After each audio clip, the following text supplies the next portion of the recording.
Pada tanggal 7 Juni 633 Masehi, beliau Kanjeng Nabi Muhammad pulang ke rahmatullah. Para sahabat, tabi'in, dan juga tabi'in dan seterusnya meneruskan perjuangan Kanjeng Nabi untuk menyebarkan agama Islam. Sampai Islam dapat menyebar ke seluruh dunia, hingga pernah juga mengalami masa kejayaan atau masa keemasan, tepatnya pada Bani Abbasiyah pada abad ke-7 Masehi. Banyak mubalik-mubalik yang mengembara ke berbagai belahan dunia, tak terkecuali Nusantara.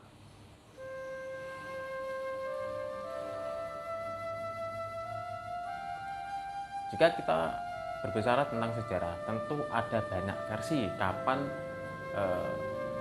agama Islam bisa masuk, atau tepatnya kapan agama Islam masuk ke Nusantara. Sebagaimana menurut Snogorgrons, seorang misionaris ini, bahwasanya Islam masuk ke Nusantara pada sebelum tahun 1258 Masehi, yaitu sebelum Raja Mongol Hulaguhan tahun tersebut menghancurkan Baghdad, di mana pada waktu itu Baghdad merupakan pusat dari ibu kota negara-negara Islam atau kerajaan-kerajaan Islam. Islam pada waktu itu sudah ditemukan di Pulau Nusantara.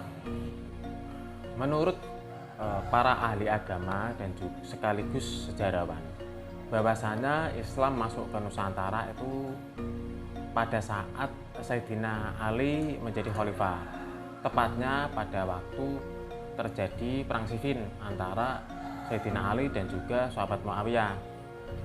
Dikatakan perang Siffin karena lokasi pertempurannya itu di suatu daerah yang bernama Siffin di Suriah. Kemudian peperangan ini membuat Islam pecah jadi 4 bagian. Yang pertama, orang yang mengikuti Sayyidina Ali. Kemudian bagian kedua, mereka yang mengikuti sahabat Muawiyah. Dan yang ketiga, tidak ikut keduanya tapi membenci keduanya. Ini menurut riwayat cikal bakal dari kelompok Khawarij. Dan golongan atau bagian yang keempat adalah para sahabat atau tabi'in yang tidak mau ikut terlalu dalam perpolitikan Sayyidina Ali dan juga sahabat Muawiyah. Kelompok inilah kemudian memutuskan untuk keluar tanah Arab. Kemudian menaiki perahu atau sampan kecil tanpa nahkoda, pasrah pada Tuhan di tengah-tengah laut terombang-ambing. Akhirnya di antara golongan tersebut ada yang mendarat, salah satunya di Pulau Nusantara. Nah, kemudian inilah awal mula Islam masuk ke bumi Nusantara. Menurut versi lain bahwasanya Islam sudah masuk ke bumi Nusantara pada abad ke-7 Masehi. Bahkan menurut Whitley, jauh sebelum Islam lahir, para saudagar Arab ini sudah membentuk jalur perhubungan perdagangan dengan Nusantara. Para saudagar itulah yang paling awal membawa Islam di bumi Nusantara. Pada abad 7 itu pula Nusantara dikuasai oleh ratu perempuan yang bernama Rani Sima, yang beliau ini terkenal keras dalam menjalankan hukum. Kemudian pada abad ke-10 Masehi terjadi migrasi besar-besaran keluarga Persia ke Nusantara. Di antara keluarga tersebut adalah keluarga Lor, yaitu keluarga yang datang pada zaman Sultan Nasiruddin bin Badar yang memerintah wilayah Lor atau utara Persia pada tahun 300 Hijriah atau 912 Masehi. Kemudian keluarga Lor inilah yang kemudian tinggal di Pulau Jawa dan mendirikan sebuah kampung dengan nama Loran atau Leran, artinya penduduk atau kediaman orang Lor atau utara. Yang kedua adalah keluarga Jawani.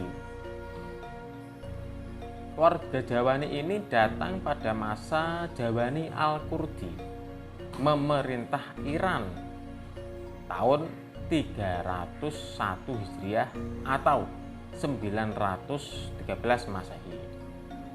Mereka tinggal di Pasai atau Sumatera Utara.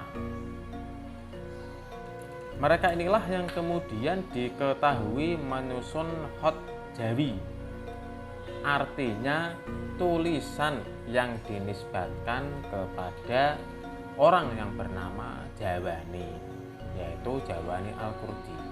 Keluarga selanjutnya adalah keluarga Syiah. Datang pada masa Ruknu Daulah bin Hasan bin Bueh Ad-Dailami pada tahun 357 Hijriah atau 969 Masehi.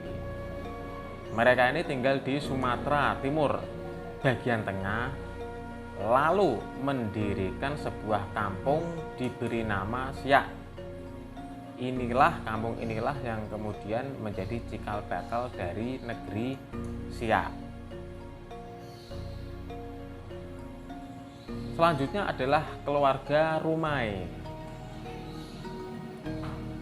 dari Puak Saban Karah, tinggal di utara dan timur Sumatera.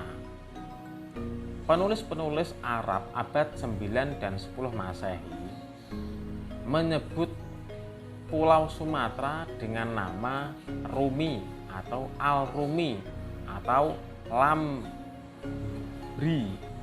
dan Lamuri. Kendati demikian, migrasi besar-besaran yang dilakukan oleh keluarga Persia tersebut dalam rentang waktu berabad-abad tak ditemukan satupun bukti bahwasanya Islam pernah dipeluk oleh masyarakat Nusantara secara luas. Yang terjadi malah sebaliknya, terjadi resistensi atau penolakan-penolakan yang dilakukan oleh penduduk Nusantara kepada keluarga-keluarga Islam tersebut.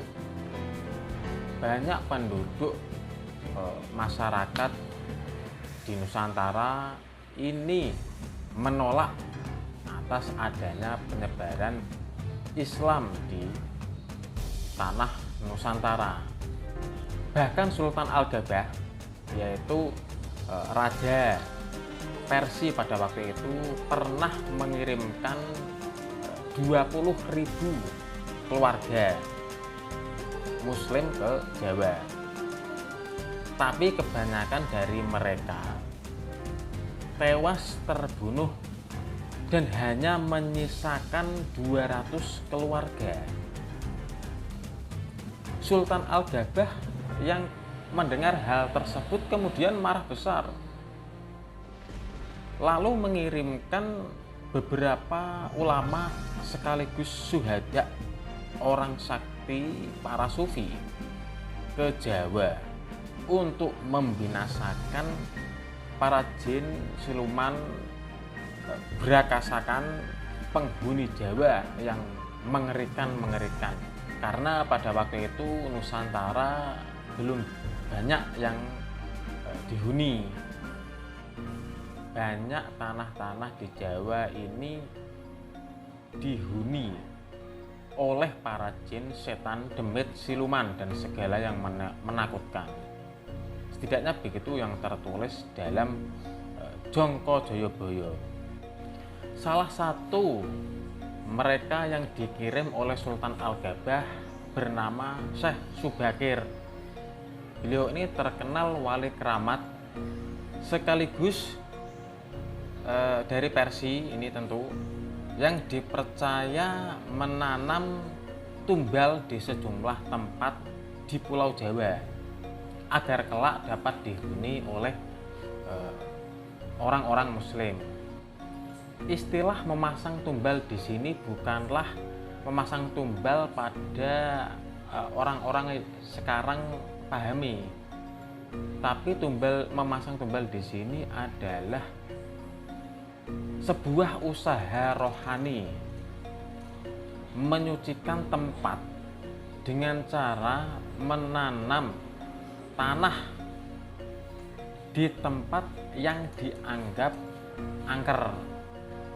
Marco Polo, seorang pedagang sekaligus penjelajah dari Italia, dalam catatan-catatan pribadinya menuliskan bahwasanya pernah ia beberapa kali singgah di Nusantara pada akhir abad ke-13, perempat akhir abad 14, tepatnya di pantai utara Jawa dan pantai timur Sumatera. Bahwasanya penduduk Nusantara terbagi dalam 3 golongan. Yang pertama adalah orang-orang Muslim Tionghoa. Kedua, orang-orang Muslim dari Barat, yaitu Persia, Arab. Dan yang ketiga adalah penduduk pribumi yang masih menyembah roh-roh serta kanibal dan hidup sangat kotor. Hal itu pun juga dituliskan oleh Laksamana Cheng-ho. Meskipun Islam belum dianut secara luas oleh penduduknya, namun bukti arkeologi mencatat bahwasanya beberapa keluarga kerabat kerajaan dan juga pejabat tingginya pada masa puncak kejayaannya, tepatnya masa Majapahit, diketahui telah diisi oleh beberapa orang yang mana orang tersebut beragama Islam. Dalam historiografi Jawa tercatat ada tokoh-tokoh kerajaan penting yang pada waktu itu sudah memeluk agama Islam, antara lain Aryo Lembusuro, penguasa Surabaya, beragama Islam, punya putri 2. Yang pertama dinikahi oleh Brawijaya ketiga. Putri lainnya dinikahi oleh Aryo Tejo, Bupati Tuban, yang mana Aryo Tejo ini juga seseorang yang beragama Islam. Dan kedua putrinya juga beragama Islam. Tokoh lainnya yang diketahui beragama Islam ada Ki Ageng Bukul, penguasa wilayah Bukul Selatan Surabaya. Pangeran Reksa Samudra, seorang laksamana laut Majapahit. Lalu ada Ki Bangkuning, yaitu seseorang pejabat di wilayah perbatasan barat laut Surabaya. Lalu yang paling terkenal adalah Darawati Murdaningrum. Ini adalah istri dari Prabu Kertawijaya atau Brawijaya ke-5. Walhasil dari semua paparan-paparan yang telah dipaparkan di atas dapat disimpulkan bahwasanya proses masuknya Islam di Nusantara itu ditandai dengan hadirnya pedagang-pedagang Arab dan juga Persia pada abad 7 Masehi.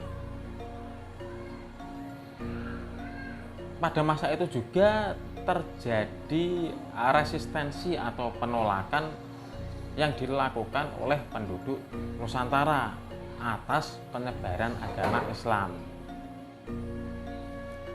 Jadi ada rentang waktu 8 abad Islam belum dianut secara luas.